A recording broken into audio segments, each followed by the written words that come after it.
ఎన్టీఆర్ జిల్లా జగ్గేపేట నియోజకవర్గం తక్కళ్లపాడు గ్రామంలో ఆ గ్రామ యువత మరియు పెద్దల ఆధ్వర్యంలో దళితుల ముద్దుబిడ్డ ప్రముఖ స్వతంత్ర సమరయోధులు సంఘ సంస్కృత రైల్వే రక్షణ ఆహార కార్మిక రవాణా కమ్యూనికేషన్ శాఖ మంత్రి మాజీ ఉప ప్రధాని డాక్టర్ బాబు జగజ్జీవన్ రామ్ 117వ జయంతి కార్యక్రమం జరిగింది। ఈ కార్యక్రమానికి ముఖ్య అతిథిగా ఎంఆర్పీఎస్ రాష్ట్ర ప్రధాన కార్యదర్శి పేరెల్లి ఎలీషా మాదిగ ఐఎస్ఆర్ 9 న్యూస్ తో మాట్లాడారు। ఎన్టీఆర్ జిల్లా జగ్గేపేట మండలం తక్కళ్లపాడు గ్రామంలోని బాబు జగజ్జీవన్ రావు జయంతి చాలా ఘనంగా జరిగాయి। ఈ వేడుకలో పురస్కరించుకొని ఎంఆర్పీఎస్ రాష్ట్ర ప్రధాన కార్యదర్శి ఎలీషా గారు మన ముందున్నారు। దీనికి సందర్భంగా పురస్కరించి ఎలీషా మాదిగ ఎంఆర్పీఎస్ రాష్ట్ర ప్రధాన కార్యదర్శి ఈరోజు డాక్టర్ బాబు జగజ్జీవన్ రావు గారి 117వ జయంతి కార్యక్రమానికి ఇచ్చేసినటువంటి మీడియా మిత్రులకు మరియు ఈ కార్యక్రమాన్ని ఇంత ఘనంగా జరిపినటువంటి ఎన్టీఆర్ జిల్లా జగ్గేపేట మండలం తక్కళ్లపాడు గ్రామ నా జాతి రక్త బంధువులందరికీ కూడా సామాజిక నమస్కారాలు తెలియజేసుకుంటున్నాను। మాన్యశ్రీ మందకృష్ణ మాదిగ గారి నాయకత్వంలో మాన్యశ్రీ మందకృష్ణ మాదిగ గారు ఎస్సీ రిజర్వేషన్లు అనేవి వర్గీకరణ జరగకపోవడం వల్ల ప్రతి రాష్ట్రంలో కూడా ఏదో ఒక సామాజిక వర్గం మాత్రమే పొందుతూ మిగతా ఉన్నటువంటి కులాలన్నిటికీ అన్యాయం జరుగుతుందని ఆయన 1994 నుంచి మాదిగ రిజర్వేషన్ పోరాట సమితి అనే ఒక ఉద్యమాన్ని స్థాపించి ఈ ఉద్యమం ఆనాడు 20 మందితో మొదలైనటువంటి ఉద్యమం ఈనాడు కొన్ని లక్షల మంది ఈ ఉద్యమంలో పార్టిసిపేట్ చేస్తూ ఎంతోమంది ఎన్నో పోరాటాలు చేస్తూ ఈ వర్గీకరణ అనేది జరిగితే ఎస్సీల్లో ఉండబడేటువంటి ఆంధ్రప్రదేశ్ చూసుకుంటే 59 కులాలు 59 కులాల్లో ఏదో ఒక కులం మాత్రమే రిజర్వేషన్ ఫలితాలు ఎక్కువగా పొందుతుంది। ఈ ఒక కులమే కాకుండా మిగతా అన్ని కులాలకు కూడా వాళ్ళ జనాభా లెక్కల ప్రకారం అందాలని మాన్యశ్రీ మందకృష్ణ మాదిగ గారు పోరాటం చేస్తున్నారు। ఆయన ఈ పోరాటం చేయకముందే 1965లో లోకూర్ కమిషన్ ద్వారా ఈ వర్గీకరణ ఎస్సీ రిజర్వేషన్లు అనేవి భారతదేశంలో ఏ రాష్ట్రంలో కూడా సామాజిక న్యాయం జరగట్లేదని అంటానికి ఆనాడే లోకూర్ కమిషన్ చెప్పింది।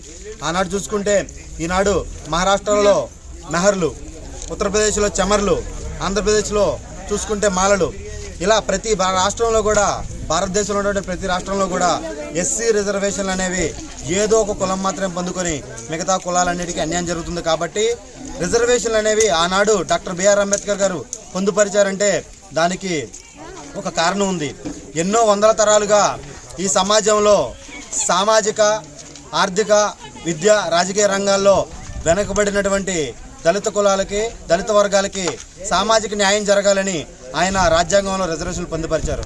కానీ ఆనాడు ఒకప్పుడు అగ్ర కులాలు దళితుల్ని ఆస్తుల్ని తీసుకొని దళితుల్ని అంటరాని వారిగా అనగాని వారిగా అసమానతలు ఉండేవి। అగ్ర కులాలకి దళితులకు మధ్య అసమానతలు ఉండేవి।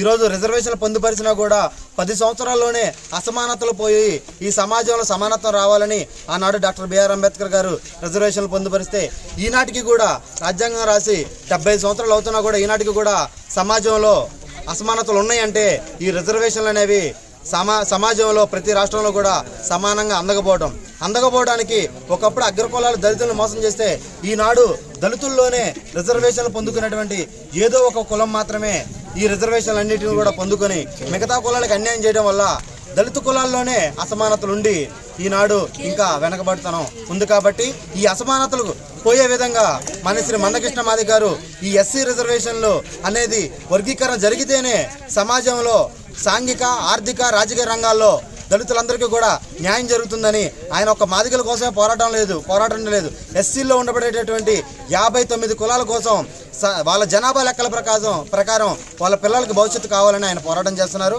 ఆ పోరాటంలో భాగంగానే మేమందరం కూడా ఆంధ్రప్రదేశ్లో నాతో పాటు ఇంకా ఎంతోమంది చదువుకున్న వ్యక్తులు అలాగే సీనియర్స్ మేమందరం కూడా మాన్యశ్రీ మందకృష్ణ మాదిగ గారి నాయకత్వంలో రిజర్వేషన్ వర్గీకరణ జరిగితేనే మాదిగ ఉపకులాలకి ఈనాడు చదువుకున్నటువంటి పిల్లలందరికీ కూడా 100 తరాల భవిష్యత్తు ఉంటుందని మేము ఆయన నాయకత్వంలో పోరాటం చేస్తున్నాం। ఏ పార్టీకి మద్దతు ఇస్తుంది, ఎందుకు ఇస్తుంది? ఈరోజు ఎంఆర్పీఎస్ మాన్యశ్రీ మందకృష్ణ మాదిగ గారు 30 ఏళ్ల పోరాటం రిజర్వేషన్ వర్గీకరణ ఈ రిజర్వేషన్లు అనేవి వర్గీకరణ జరిగితేనే మాదిగ ఉపకులాలకు భవిష్యత్తు ఉంటుందని ఆయన పోరాటం చేస్తున్నారు। ఈ పోరాటంలో భాగంగానే ప్రతి సందర్భంలో కూడా వర్గీకరణకి మద్దతు ఇస్తామన్నటువంటి ప్రతి పార్టీని ఆయన మేము నమ్ముతున్నాం। మాదిగ జాతి మొత్తం ఓట్లేస్తున్నాం, గెలిపిస్తున్నాం। రాజకీయ పార్టీలు మమ్మల్ని మోసం చేస్తున్నాం కానీ మేము మాత్రం కూడా వర్గీకరణకు మద్దతు ఇచ్చేటువంటి ప్రతి పార్టీకి మేము అండగా నిలబడ్డాం. అలాగే ఈసారి రాబోయే మే 13 జరుగుతున్నటువంటి ఎన్నికల్లో శ్రీ మందకృష్ణ మాదిగ గారు మొన్న గతంలో జరిగినటువంటి మీటింగ్లో జనవరి 10వ తారీఖు విజయవాడలో జరిగిన మీటింగ్లో కానీ, అలాగే జనవరి 11వ తారీఖు గుంటూరులో జరిగినటువంటి ప్రెస్ మీట్లో కానీ ఆయన ఒక మాట అన్నారు. వర్గీకరణకి ఏ పార్టీ అయితే మద్దతు ఇస్తుందో ఆ పార్టీకి మాదిగ జాతి మొత్తం కూడా మేము ఓట్లేసి గెలిపించుకుంటామని ఆయన అన్నారు. అలాగే ఆ మాట అంటూనే ఆయన మొదటి ప్రయారిటీగా వైఎస్ఆర్సీపీ పార్టీని అధికారంలో ఉంది కాబట్టి వైఎస్ఆర్సీపీ పార్టీని మేము అడుగుతున్నాము. వైఎస్ఆర్సీపీ పార్టీ మాకు రేపు సుప్రీంకోర్టులో జరగబోయే ఫిబ్రవరి 6, 7, 8 తారీఖుల్లో సుప్రీంకోర్టులో జరగబోయేటువంటి విచారణకి మీరు మద్దతు తెలిపితే, అలాగే మాదిగ జాతి భవిష్యత్తు కోసం మీరు ముందుంటే ఫస్ట్ ప్రయారిటీ మేము వైసీపీకే ఇస్తామని ఆయన మాట ఇచ్చారు. అలాగే వైసీపీ ముందుకు రాకపోతే సెకండ్ ప్రయారిటీగా ప్రతిపక్షంలో ఉన్నటువంటి టీడీపీ ప్రభుత్వం చంద్రబాబు నాయుడు గారు కనుక వాళ్ళ వేదికలపైన వర్గీకరణకు మేము మద్దతు ఇస్తామని మాట్లాడితే సెకండ్ ప్రయారిటీగా మేము వాళ్ళకి ఇస్తా ఉన్నాం.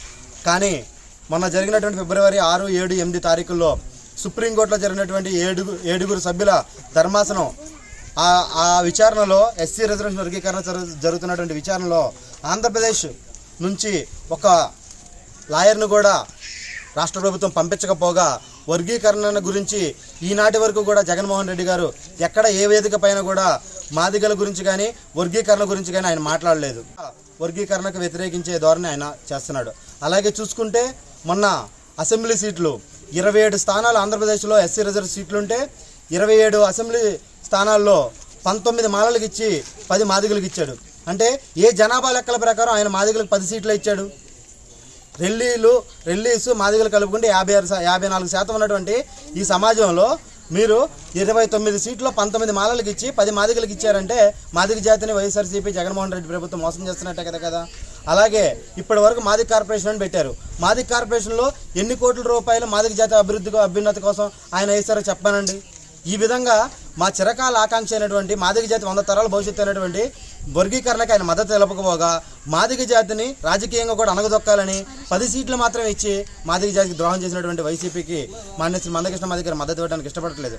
అలాగే చంద్రబాబు నాయుడు గారిని మనం కలిసినప్పుడు అంతకుముందు కూడా ఆయన వేదికలపైన గతంలో 1999లో మేము వర్గీకరణ చేశాము, మళ్ళీ మేము అధికారంలోకి వస్తే వర్గీకరణ చేస్తాము, వర్గీకరణ చేయడమే కాదు మేము రేపు అధికారంలోకి వస్తే రాజ్యాధికారంలో మాదిగలకి భాగస్వామ్యం ఇచ్చి మాదిగల్ని ముందుంచి ఎమ్మెల్సీల విషయంలోనైనా రాజ్యసభలైనా నామినేటెడ్ పోస్టులైనా అలాగే టెంపరీ పోస్టులైనా కూడా ఏ పోస్టులైనా కూడా నేను ప్రయారిటీ రిజర్వేషన్లైనా కూడా ఏదైనా కూడా ఎస్సీ రిజర్వేషన్లు ఏ పోస్టులు ఉన్నా కూడా ఏ పథకాలు ఉన్నా కూడా మొట్టమొదటిగా నేను మాదిగలకే రాజ్యాధికారంలో భాగస్వామ్యం ఇచ్చి వాళ్ళని ముందుకు తీసుకొచ్చే ప్రయత్నం చేస్తానని నారా చంద్రబాబు నాయుడు గారు మాట్లాడారు. అలాగే ఇక్కడ రాష్ట్ర ప్రభుత్వాలు ఇది చూసుకుంటే కేంద్రంలో వర్గీకరణ అనేది కేంద్రంలో జరగాలి కాబట్టి నవంబర్ 11వ తారీఖున నరేంద్ర మోదీ గారు వేదికపైకి వచ్చి ఎంఆర్పిఎస్ విశ్వరూప మహాసభకు వచ్చి ఆయన హామీ ఇచ్చారు. హామీ ఇచ్చిన నాటి నుంచి 92 రోజుల్లోనే సుప్రీంకోర్టులో గత చాలా కాలంగా పోరాటం చేస్తున్నా కూడా వర్గీకరణ ముందుకెళ్ళింది నరేంద్ర మోదీ గారు.